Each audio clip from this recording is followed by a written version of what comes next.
Here is the question. Is he telling the truth or not, or he just making up stories? Let's see which one is which. Before you be in what and wow mood, let's ask us this question. Did Allah say this? Do you imagine that God could insult someone by saying, "You are a bastard, son of a prostitute"? The Lord of the universe is insulting a man named Al-Walid ibn al-Mughira in Surah Al-Qalam, or Surah number 68, verse 12 and 13, calling him withholder of good, transgressor, evildoer, brute, and, on top of all that, an illegitimate child. The Arabic word used here is Zanim. Do you know what Zanim means? In Arabic, the word Zanim means someone whose father is unknown, born of an adulterous mother, of low lineage. Simply put, it is an insult that literally means bastard. In Quran, chapter 68, verses 12 and 12. Let's see. Withholder of good, transgressor, evildoer. Verse 13, brute, and on top of all that, an illegitimate child. As we can see in those verses, there is no mention of Allah saying the following. Do you imagine that God could insult someone by saying, "You are a bastard, son of a prostitute"? This proved that he is saying things which Allah never said. Secondly, illegitimate child does not mean theft. The Arabic word used here is Zanim. Do you know what Zanim means? In Arabic, the word Zanim means someone whose father is unknown, born of an adulterous mother, of low lineage. Simply put, it is an insult that literally means bastard. Following, but illegitimate child means born of parents who are not married to each other, born out of wedlock. Now let us look. What does Zanim means in Arabic language? Is a person who is adopted among a group of POI. He is not truly of them. This reminded me that when we don't like a thing, we take it as an insult.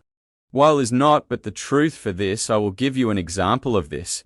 If someone says he is a son of a dunker, while is a known fact that his mother drinks alcohol. We use this kind of statement or words when we describe someone whom we don't want to mention by name, and when we describe that person. We use things which we know for the fact that those people whom we are telling know those things without any doubt, so those people can recognize who I'm talking about. Sometimes those things are nice and sometimes bad. Same or similar to the Quran, chapter 68, verses 12 and 13. But you won't see this as the truth.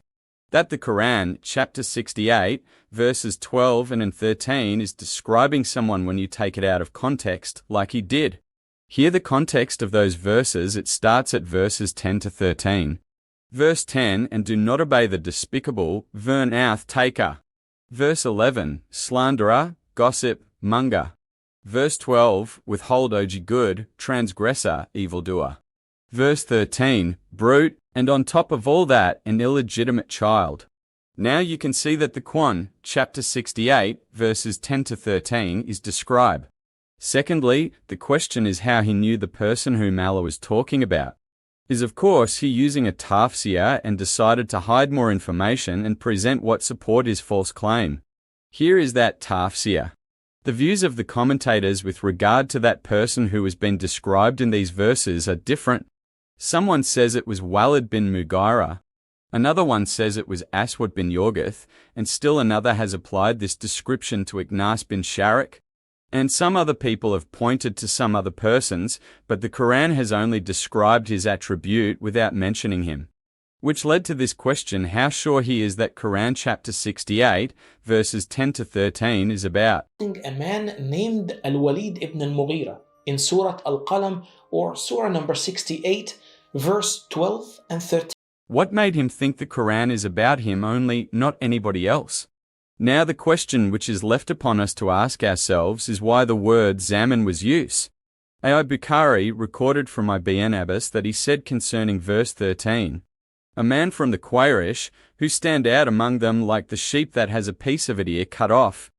Sa'id bin Juba and Shabi says that this word is used for a person who is notorious among people for his evil doings. If you like this content, subscribe, like, comment, and share. And Muslim, respond. See you next time.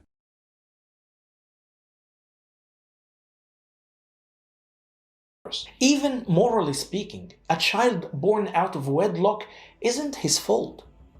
It is no fault of the child. It was the fault of his parents.